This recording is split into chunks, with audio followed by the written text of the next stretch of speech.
গাছের যে ইকো ক্লাবের পক্ষ থেকে ম্যাডামকে সম্মানিত করবেন আমাদের সিনিয়র মোস্ট যিনি ইতিপূর্বে অবসর করেছেন উনিও থাকবেন, সঙ্গে আমাদের রয়েছেন, আমাদের ম্যাডাম রয়েছেন, ম্যাডাম সামনে আসেন, ম্যাডাম এবং ভাস্কর স্যার ওনারা যৌথভাবে আমাদের এক্সটার্নাল ম্যাডামকে ইকো ক্লাবের পক্ষ থেকে গাছের সেই চারা উপহার দেবেন।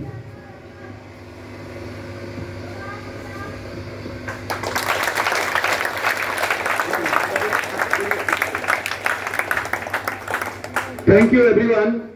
এখন আমাদের মর্নিং অ্যাসেম্বলি স্টার্ট হবে। আমাদের কমান্ড রয়েছেন, বাকি কমান্ড নিজের কাজ করবে।